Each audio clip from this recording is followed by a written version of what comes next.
Jocko, you better appreciate this. This is the fourth time I've done this video. I've done one dumb thing after another today. What a day. It's the fourth time. Believe it or not. I hope I don't make another video saying it's the fifth time. It's reefer madness, I guess. These are those days.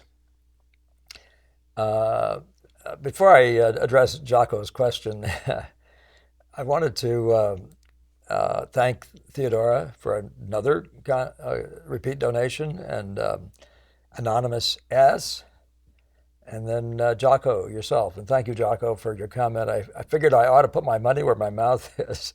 Thank you for the guiding light. Thank you for that nice comment, Jocko. I'm very pleased to be involved in this discussion with you as we go along. You throw a lot of stuff out. It's just really nice that your thinking is, you're continually in it, and your brain is working. All you guys out there, I'm assuming it's happening to you. Be sure you bring questions to us as we go along here. And by the way, before I say any more, I'm told to tell you that we are trying to have a live again, to do a live show again on as soon.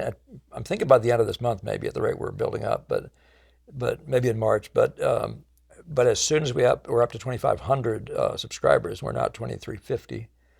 And we have a good rate of increase every day now, which is always picking up. So have that in mind. My producer, Whitaker, wants me to make sure that you're reminded of that each time out. All right. I hope I managed to put this in this lab mic in a place that might move, and maybe I shouldn't have told my producer about that. Anyway, I hope I stay still enough, Whitaker. All right, so here we are. The question: how did the Boston School address the questions of the synergy of three components or aspects of painting? And then he names them. By the way, this idea of synergy of three components, Boston School is synergy of everything. And it's not limited to that kind of thing. I mean, you're always aware of the subject, as per the point, whenever you're a representational painter, you're aware of what you're painting. And you ideally are aware of what it suggests. By the way, one of the interesting things about what you're painting and what it suggests is it's very easy to think you're suggesting something, then have somebody come in the room and say, and it's happened to me more than once. People say, they come into the room and say, that's very foreboding.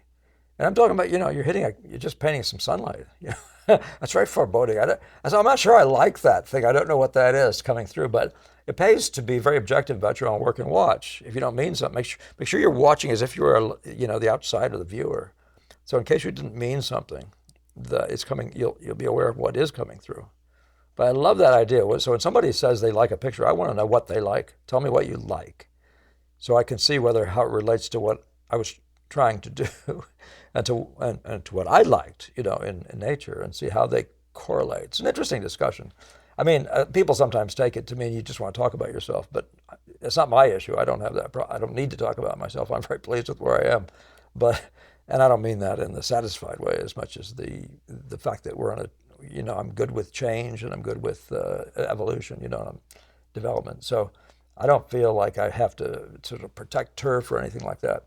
And I don't think, that's one of those things you got to get over. Never mind, I'm getting too far afield.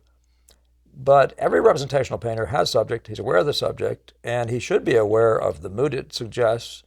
I'm talking about painting a landscape, and he should be aware of what else it might be saying.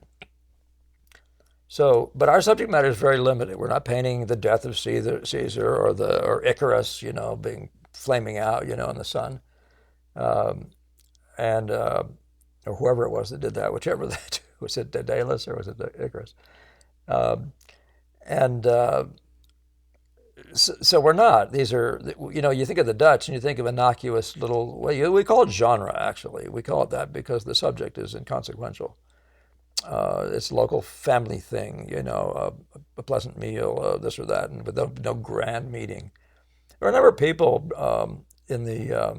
I'm thinking of Frank Bramley in Ireland, I think. A really delightful painter who's always painting these momentous things, like one was called Hopeless Dawn. And there's a table with a woman sitting there, and this young woman with a letter in her hand, and thrown over her apparently her grandmother's knee, in pain, weeping or whatever. Well, that's all nice and good. I mean, whatever.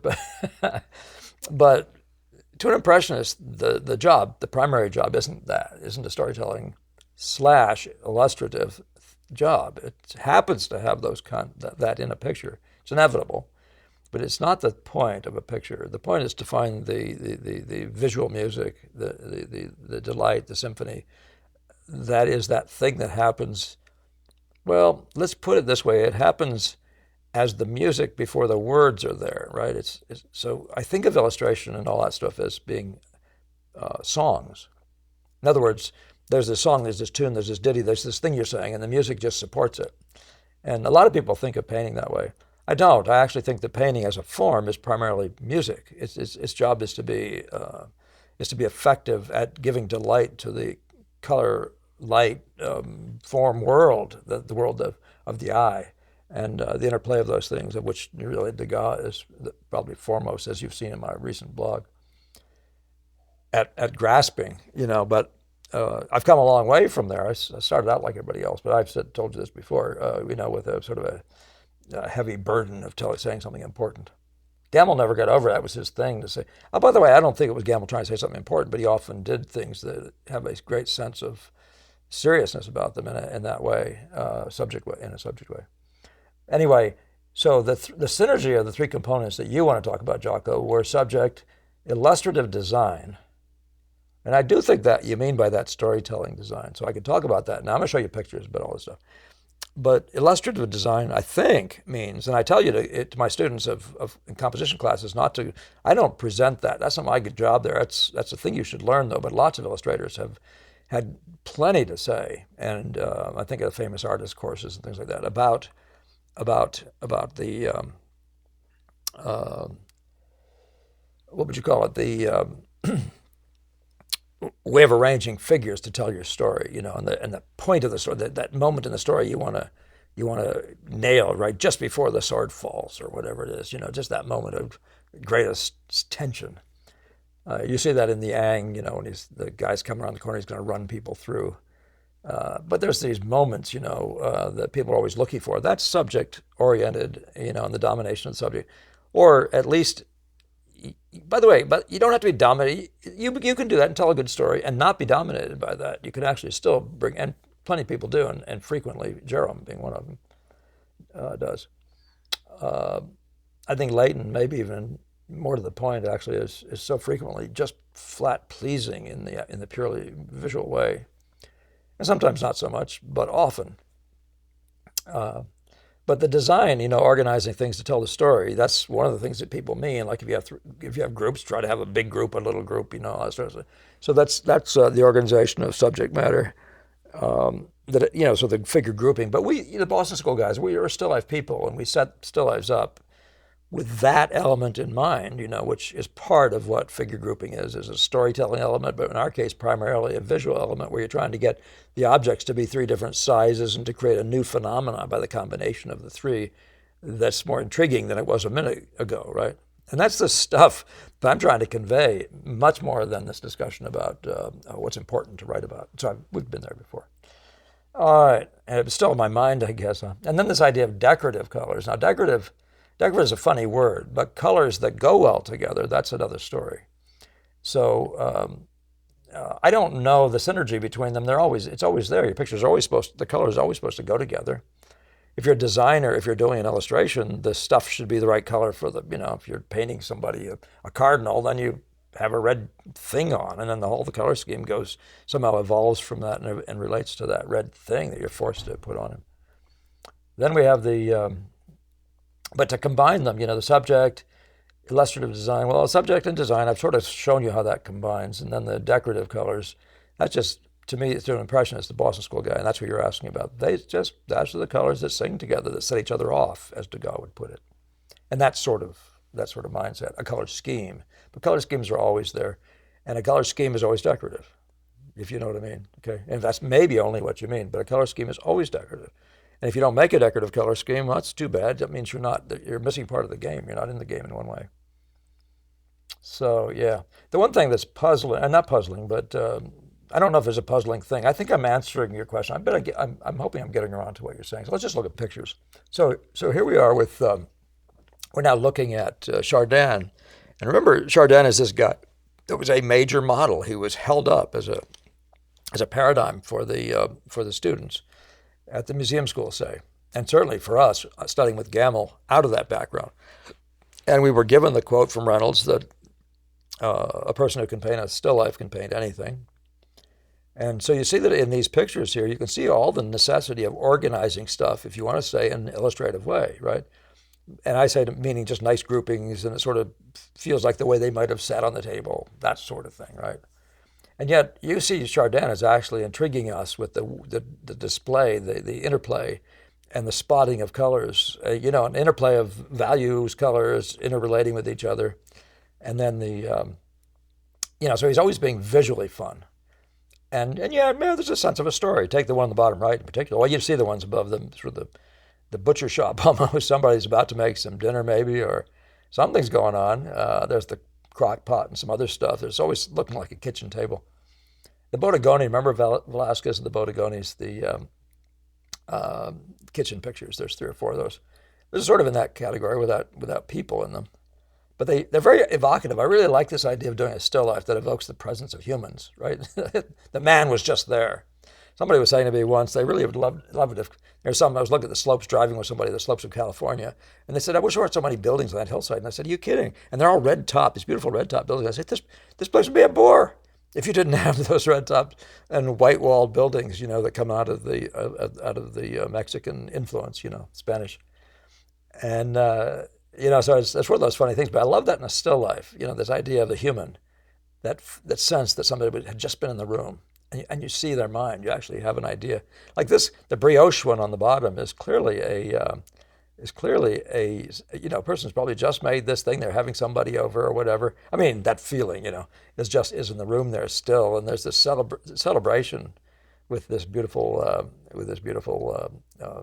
baked good, And so a few things are floating around there. None of it really quite looks like a tea time or anything. I don't know. This looks like a jar that might be wine or oil. If it's wine, I can see some sense in it. And anyway, yeah, but it has that feeling of sort of dessert time, whereas this one feels like a different time. But anyway, you can feel there's a kind of a pride in the baking, in the making of this beautiful object, this beautiful piece of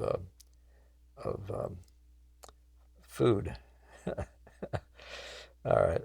Anyway, yeah, but you can see all of these have the kitchen thing, the feeling of the kitchen, and some more or less so. If you look at, I was going to say, if you might look at Bob Hunter, his pictures don't have a story virtually. I mean, they're just a pile of stuff. So his whole thing is to be decorative. I think he thought of himself as a decorator, which means he really is not trying to tell a story. Don't be looking for a story there. But there often is something like a story there. Even a pile of junk is a bit of a story, right? This guy found these and he did this. So the presence you see is more the presence of the artist's mind. In this case, it'd be a little bit more the presence of the chef or something like that. But Bob Hunter is a terrific still life painter with a great decorative color sense. In that way that it's limited for impressionist painting. Is really, really excellent stuff. Let's see what else I can say about this. There was another point, and I may have lost track of it. Yeah, so what he leaves for himself, Bob Hunter, Robert Douglas Hunter, is he, and I don't show any of his pictures here, but he leaves for himself that opportunity to bring in any color. And you sometimes think that a lot of course color has changed, but you think a lot of these guys out here had a model that said you must make a relatively dull picture and then feature some beautiful colors and very good taste. And there's many kinds of pictures that are all in good taste. You can have quite a chromatic picture and not have poor taste. That might be a theme for another day. And but Bob manages to get a new color scheme virtually every time, whereas a lot of these guys feel like it's almost the same set of colors, and Millet for sure. So this is fun to talk about because these are storytelling pictures in a sense. Dinner time here, sewing, maybe something going on here, in the the sewing room setting, the kitchen into pantry kind of a setting, or pantry indicating, whatever the Dickens that is, and the pre-dinner, process, either table setting or school lessons. This feels like a homeschool moment here. And so what we're seeing here, though, is that these could be just still lifes. You're just setting up these objects to create fun shapes in relation to each other, and you'll have a variety of sizes. You'll get them to play in and out of each other in ways that are intriguing. You'll distribute the colors around through the picture that relate to each other. It's all those things that, and by the way, pictures in that sense are always decorative. Your colors are always interplaying in a way that's beautiful. So the word decorative worries me because it implies decor as opposed to just beautiful color relations or beautiful color scheme or beautiful or just beauty in the way the color play is, right? But I can't say there's any reason for the colors in this picture to, it's a coincidence of the space. These are darker spaces. They didn't have artificial lights. And so these pictures are going to be a little bit dark on the dark side. And the colors, of the walls, the certain drabness, so you're sort of stuck in that kind of a picture. These days you can do a whole lot more stuff with your setting. But I don't know that these guys are trying to pick colors to be the right colors for the story. I just don't think that's even slightly the case.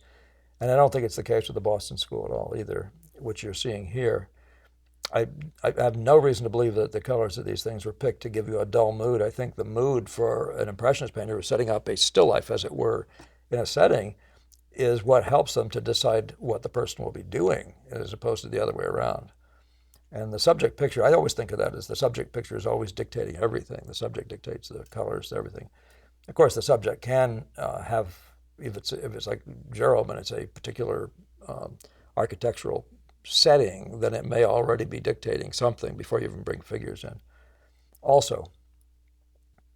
But yeah, so it's just a question of the colors going together, right? One of those things that, just like with food, certain wines, whatever, if certain things go with certain other things, and we're talking about that coloristically. So, yeah, I don't know what else you can say about that, but again, back to design, the design question, the figurative design. I mean, the way these two people are organized to be expressing their friendship with each other is very carefully thought out, you'd say. And so in that sense, you're talking about illustrative designing of the figures. But these guys' thinking beyond that really isn't. Beyond that, it's just distribution of stuff to get the lights where you want them and to have a delightful interplay. You take this ride of the lights here, for example. Delightful interplay of visual elements. That's really what their game is dominated totally by, which is part of the reason the subject becomes irrelevant. All right. It's funny, the fourth time I'm doing this, I'm saying all different things from what I said the first three times. I worry about trying to remember what I said the past time, and then I think I said things I didn't say, and I'm disappointed in the last version of these things because I didn't, I left something out that I'd said at the beginning. But there's so much to think through on this. And one thing I definitely feel better about in the fourth one is just sort of not feeling like I'm answering questions as much as I'm just taking, and I think you see me always doing this, something like this sort of a meander through and just thinking about these things as they come with in the back of my mind, the idea of the subject, the illustrative design and the decorative color. But decorative color, so I'm just going to show you these because DeCamp's doing the same thing. He's got two really very pleasing color schemes. Very, very, very different from each other. This is much more like a Chardin dullish thing. This one here has got a lot of the dullness, but it's got a certain elevated amount of light and color that's, still they're somewhat in that direction. There are people that argue constantly that the neutral should dominate pictures, but if you look at Degas, that's not the case, and he is not a loser, believe me, and maybe I cover him here too, I don't know. Let's go past these. It's outdoors, they do the same thing. So the unity outdoors, I mean, even here, the unity of this light, this is a light that's totally dominated by this warm afterglow that's in the room because of the light splashing off walls or whatever. And so all the colors are trying to play with, trying to be part of that, trying to be unified with that. So you get outdoors and there's a wonderfully unifying. The more you have the color relationships right, you're going to have the unity of the day. And as I've said, it's like a rose-colored glasses thing, right? You're going to have a natural unity of the color of the light that sort of does a unifying thing. And you take it for granted when you go outdoors, but you really need to get your color relationships right and your effect value relationships right so that it actually does convey that unity, the unity of the daylight of that day, so that all the parts look like they're in the same day. Those are unifying realities, right? In the meantime, the rest of it is just like I said, what he's dealing with here is, for example, the darks. This is a delight. Look, he's making this dark hat, but look how he's playing with this dark, or even these little darks, out of that one, and this into here, and this up into here. Look at that wonderful set of relationships of these darks. That's where Dick Benson is talking about designing as he goes, right? You never stop designing. You never stop designing. So if you're not aware of darks and how they interplay with each other, you're not designing. That's huge stuff in design. Not only what they're doing, but where they're doing it in time in relation to others, right? How they feel in terms of their deportment on the page. All this stuff is design, right? Now, it's not subject design. It's not illustrative design. Now, this illustrative design is having her sit on a sort of a fence or porch or whatever that is, or railing. I guess that's a railing, and the fence is in the distance. For some reason, I never thought that through. This picture is so pleasing, you don't need to even know what's going on. Isn't that an interesting fact, though? At least I find it so. It doesn't mean that you want to be, as a painter, illogical and have your perspective wrong or any of those things. You'd be a fool to think that. But you'll see that what he's doing. We talked about the hat. Take the gold of the hat and look how it's distributed through this picture. And there's an interplay of all these things that if a painter was there, including the face, by the way, if a painter was there, he's aware of all that stuff. And that's your job as you get out there. Your job is not to do a photograph. Your job is actually to find the music and bring it and fully express it. Your job is to uncover why you got delight out of it and then pass it on, and hope that somebody else can see it. What did Degas say? Your job isn't to understand form. Your job is to make other people understand. Right? And it's the same thing with light effects, or the light of the day, or the interplay. The beauty, what made that beautiful? Your job is to discover it and bring it to the viewer. I'm saying a lot of things that maybe I'm going over the top here. I think I'm going way longer than I did last 4 times. Seems funny because it feels like I'm saying less. This is purely decorative. This is Benson again. You see what we're talking about here. This is purely decorative. The decorative setting was given, right? There's this golden thing here, and there's some other colors out in the background behind that. There's this golden to red, right? There's this white, sort of a frame thing going on here, a white, sort of a linen. And then there's this green spot out here. And you can see, and the greens keep showing up. They're intermittent. You can see this major green then becomes the set. Here's the Papa Bear green. Here's this Mama Bear green. Here are the little flick greens. This is a dance of the greens, right, in a purely decorative way. So you could see the logic of bringing this whole green thing. Now, my bet is that he was asked to make a green spot here that corresponded with these, but they always wanted they want to bring the human figure, the element of us, into these things, so they're not purely abstract. There's always part of the delight of an architect's wall to us, at least to us who are painters. We like to see ourselves show up in here. I think all of us do. I think there's a very good reason for that. But yeah, and so the storytelling design, I don't know what the story is. The person's sitting there in the middle of outdoors, and I don't know if there's any story at all. It appears to be some sort of important person, but I can't tell what. But this job is to decorate the thing, right? And so you would, I don't know if you'd say much about this as illustrative design. The person's sitting there holding a scepter of some sort.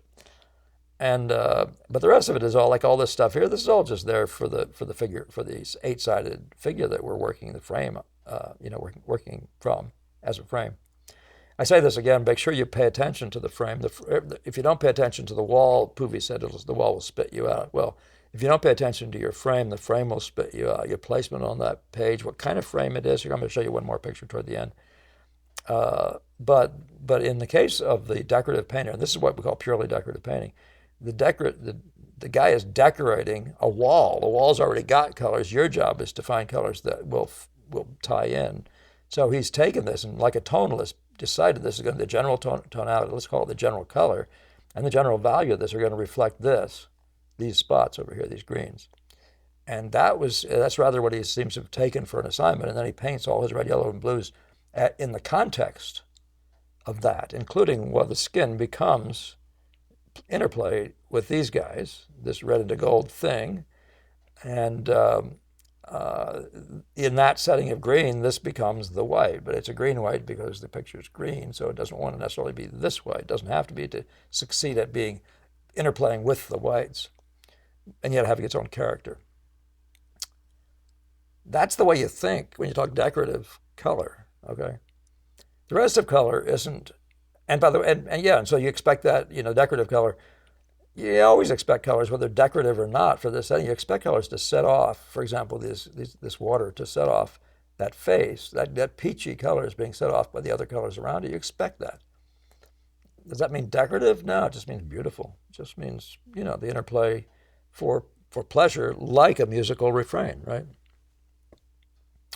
So I'll just mention one more time that when you're talking a couple Chardins, but you're talking about the frame. I'll stick with this for a second. The inner frame, the idea of the frame. These pointies out here. This has pointy, and then these funny little irregular, curvy, almost curvy, not quite round, sort of bump outs, bump ins.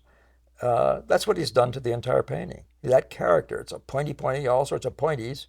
And then all sorts of curious bump outs. Something like that could have been done 10 different ways, but you see him doing things like that, or say these things that begin to form something that might relate to these. He seems to be very aware of that, whether they're right or not in this rectangle. So again, that's where I say don't neglect your rectangle. And you'll see the colors here. This color is a very dark version of that one. This is a lighter version of that one. So this is, by the way, I don't know that I can trust these photographs, but this is the way it works. And so in that sense, I suspect that these relationships are at least rather like this.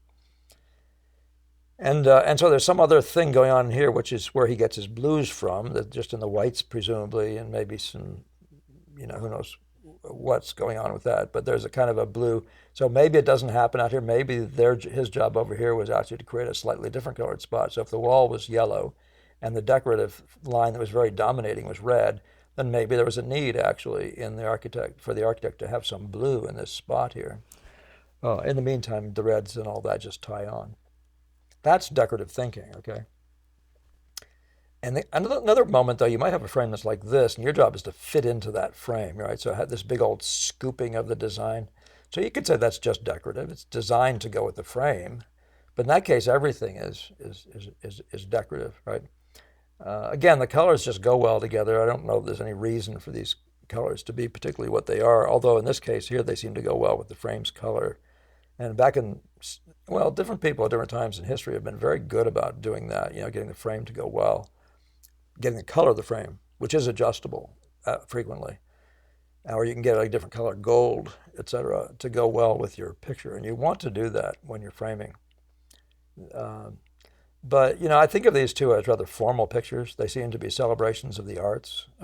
This one, architecture and our form. This one, music, more than anything. And so I'd laugh and say, and candle making, right? But so in one sense, they're formal, that intended to be permanently, in some portion of the wall. So they serve a decorative purpose. But to the degree that they just obey the frame, it's one thing. But the formality of a pyramid is one of those things. If you're going to do a formal thing that's trying to be a sort of have a monumental effect on the wall, you're probably going to do a pyramid. Just saying, and for what it's worth. All right, I'm out of here. That was way, way longer than I ever thought. Oh my golly, yeah. All right, good. Thank you, Jocko. We'll get back. We'll get back to you again in another few days. And in the meantime, have a great week, guys. Again, don't forget, and thank you all for subscribing, commenting, and sharing. Please keep bringing the comments. Oh, and don't forget, we're going to be out there in 2 weeks. In a few weeks, with the live one as soon as we get to 2,500 subscriptions.